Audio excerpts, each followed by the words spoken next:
నిన్న జరిగినటువంటి హత్య కేసులో బుద్ధార్తి సునీత అనే ఆమె హత్య గావించబడింది మన కేఎన్ఆర్ టవర్స్లో హరిహరపురం దగ్గర. ఈ యొక్క హత్యకు గల మొదటి కారణం ఏంటంటే ఈమె 2022లో మహేష్ అనే అతనితోటి first love marriage come arrange marriage అవుతుంది. లవ్ తర్వాత వీళ్ళిద్దరూ 2023లో కెనడాకి వెళ్తారు. అక్కడ ఒక వారం రోజులు ఉంటుంది. ఈమె అక్కడ కాపురం చేసిన తర్వాత వారం రోజులకు మళ్ళీ గొడవలు వచ్చి మనస్పర్ధలు ఎక్కువ అయ్యేసరికి అక్కడి నుండి ఇండియా రిటర్న్ వచ్చేస్తుంది. అక్కడ పోలీస్ వాళ్ళ సాయంతో ఇండియాకి రిటర్న్ వచ్చిన తర్వాత వీళ్ళు ఇది మన మహారాష్ట్రలోని చంద్రపురి డిస్టిక్ అనే ప్లేస్లో ఉంటారు. ఆ చంద్రపురి డిస్టిక్ దగ్గర ఈమె కేసు పెడుతుంది 498 కేసు పెట్టిన తర్వాత దాన్ని మనసులో పెట్టుకొని ఇతను ఏం చేస్తాడంటే వీళ్ళ ఫ్యామిలీ మీద మొత్తం కేసు పెట్టడము, అతను వీసా ఒకటి రిజెక్ట్ కావడం కెనడా పోకుండా మళ్ళీ దీన్ని మనసులో పెట్టుకొని అతను ప్రతీకారంతో రగిలిపోయి ఈ ప్రతీకారం తీర్చుకోవాలన్న ఉద్దేశంతో నిన్న ఎవరు లేని సమయంలో 18వ తారీఖు రోజు నిన్న 11:30-12 గంటల సమయంలో వాళ్ళ యొక్క ఫ్లాట్లోకి చొరబడి ఆమె మీద అతను తీసుకొచ్చుకున్నటువంటి 3 కత్తులతోటి దాడి చేయడం జరిగింది. ఈ సమాచారం మాకు 100 డయల్ ద్వారా వెంటనే రాగా మేమందరం కూడా స్పాట్కు చేరుకున్నాం. అతన్ని పారిపోకుండా అక్కడనే బంధించడం జరిగింది. అతన్ని మా కస్టడీకి తీసుకొని ఈరోజు రిమాండ్ తరలించడం జరుగుతుంది.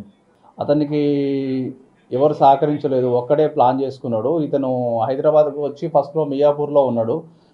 మియాపూర్లో ఉండి తర్వాత ఇక్కడ ఆమె లొకేషన్ తెలుసుకోవడం కోసం అని చెప్పేసి ఇక్కడ వనస్థలిపురంలో ఉంటుందని తెలిసి ఇక్కడ మన తుర్గయంజాలకు వచ్చి ఇక్కడ ఒక హాస్టల్లో ప్రైవేట్ హాస్టల్ బాయ్స్ హాస్టల్లో ఉండి ఒక 2 నెలల నుంచి రెక్కి నిర్వహిస్తున్నాడు. 2 నెలలు రెక్కి నిర్వహించేసి ఆమె యొక్క లొకేషన్ తెలుసుకొని నిన్న దాడి చేయడం జరిగింది. నిన్ననే ఫస్ట్ వెళ్ళింది, అంతకుముందు కూడా వాళ్ళ ఇంటి సైడ్ వెళ్ళింది. రెక్కి నిర్వహించిండు 2 నెలల నుంచి. అలా అపార్ట్మెంటు ఫ్లోర్ అన్నీ చూసుకున్నాడు. వీళ్ళిద్దరి మధ్య ఎందుకు సార్ విభేదాలు ఏంటంటే భార్య భర్తల మొదలు ఎందుకు వీళ్ళు విడిపోతుంది చెప్తున్నారు? ఏం లేదు, వాళ్ళిద్దరికి మనస్పర్ధలు వచ్చినాయని చెప్తున్నారు అంతే. ఎందుకు అని చెప్పండి సార్. అపార్ట్మెంట్లోకి ఏం చెప్పి వెళ్ళింది సార్? అంటే అడుగుతారు కదా కింద. యాక్చువల్గా ఏంటంటే నిన్న అపార్ట్మెంట్లో మన వాచ్మెన్ అనే అతను బయటికి వెళ్ళిండు, కింద ఎవరు లేరు. ఆ టైంలో అతను పైకి వెళ్ళడం జరిగింది. లేదు, విడాకులు అఫీషియల్గా 2024లో గ్రాంట్ అయినాయి మహారాష్ట్ర కోర్టు నుంచి. కేసులు పెండింగ్ ఉన్నాయి, అది కక్ష పెట్టుకున్నట్టున్నాయా? పెట్టిన కేసులు పెండింగ్ ఉన్నాయి ఇంకా పైన? లేవు, కేసెస్ కూడా ఏం లేవు, అన్నీ కాంప్రమైజ్ అయినారు. తర్వాత ఆమెకి డైవర్స్ కూడా ఇచ్చేయడం జరిగింది. కానీ అది ఈమె సంతోషంగా ఉన్నదని చూడలేక వాడు ఇట్లా చేసిండు.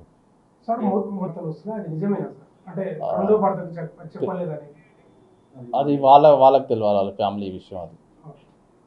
ఈ టూల్స్ ఎందుకు అంటే అంత క్రూరంగా చంపాలని అంటే శవాన్ని మాయం చేద్దాం అనుకున్నారా లేకపోతే? లేదు, మా విచారణలో తెలిసింది ఏంటంటే ఈ టూల్స్ వచ్చేసేసి ఒకవేళ ఆమె తప్పించుకొని లోపలికి వెళ్తే డోర్ కట్ చేయడం కోసం తీసుకున్నా అని చెప్పేసి చెప్తున్నాను. నిన్న హత్య చేసిన తర్వాత మహేష్ని పోలీసులు అక్కడే అదుపులోకి తీసుకోవడం జరిగింది. కొద్దిసేపటి క్రితమే వనస్థలిపురం ఏరియా హాస్పిటల్లో ఆయనకు వైద్య పరీక్షలు నిర్వహించి కోర్టుకు తీసుకెళ్లారు. మరికొద్దిసేపట్లోనే న్యాయమూర్తి ముందు మహేష్ని హాజరుపరిచి ఆ తర్వాత రిమాండ్కి తరలించనున్నారు. అయితే ఈ హత్యకు కారణం తాను విడాకులు తీసుకున్నటువంటి భార్య తాను ఇబ్బందులు పడుతుంటే ఆమె సంతోషంగా ఉంటుంది అని చెప్పేసి కక్ష పెంచుకొని 2022లో సునీతను పెళ్లి చేసుకున్నాడు. ఆ తర్వాత 2023 వరకు కెనడాకి వెళ్ళి అక్కడే ఉన్నారు. ఆ తర్వాత ఇద్దరికి మనస్పర్ధలు ఏర్పడిన తర్వాత సునీత తిరిగి హైదరాబాద్కి రావడం జరిగింది కెనడా నుంచి. ఆ తర్వాత మహారాష్ట్రలో పోలీస్ స్టేషన్లో ఆయనపై 498 కేసు పెట్టడంతో అప్పటి నుంచి ఇద్దరి మధ్య మనస్పర్ధలు పెరిగాయి. ఆ తర్వాత ఇద్దరు కూడా కోర్టుల చుట్టూ తిరిగి కోర్టులో అఫీషియల్గా విడాకులు తీసుకున్న తర్వాత మళ్ళీ 2025లో సునీత హైదరాబాద్కి చెందిన మరో వ్యక్తిని పెళ్లి చేసుకోవడం, ఇక్కడ వనస్థలిపురంలో ఉంటూ వర్క్ ఫర్ హోమ్ సాఫ్ట్వేర్ ఉద్యోగిగా పనిచేస్తూ ఉంది. అయితే ఆమె అడ్రస్ తెలుసుకొని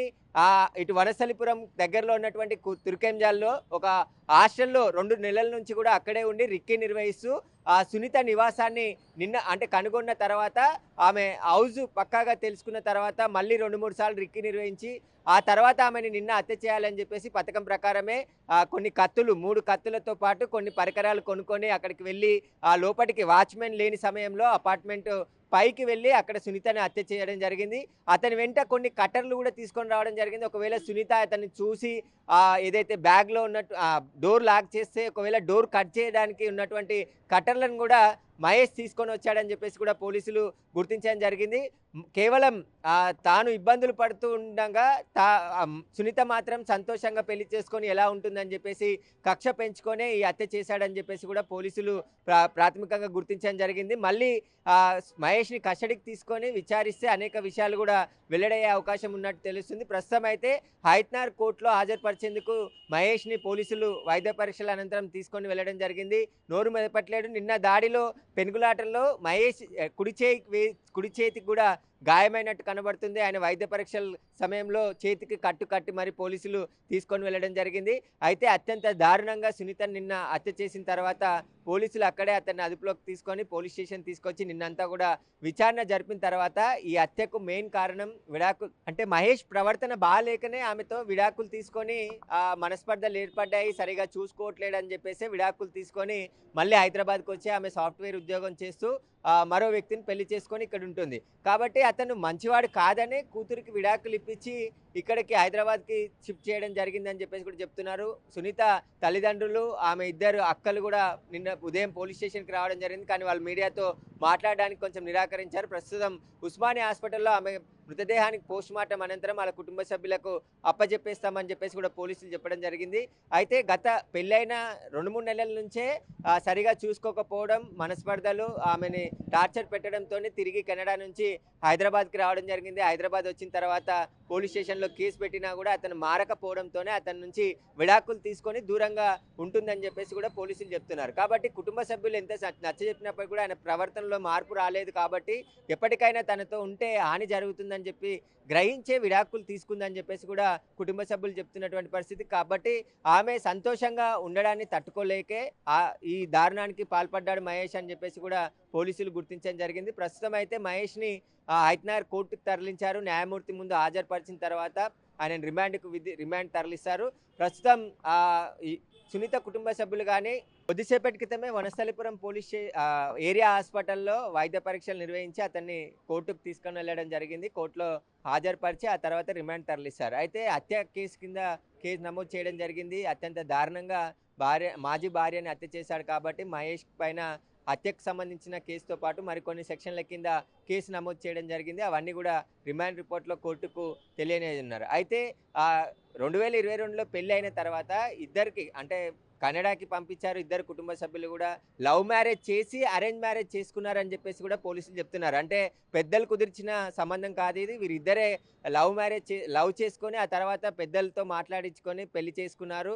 పెళ్లి చేసుకున్న తర్వాత కెనడాకి వెళ్ళిన ఒక 8 నెలల పాటు అక్కడ ఉన్న సమయంలోనే టార్చర్ పెట్టాడు సునీతని. ఆ టార్చర్ తట్టుకోలేకే తిరిగి ఇండియాకి సునీత రావడం జరిగింది.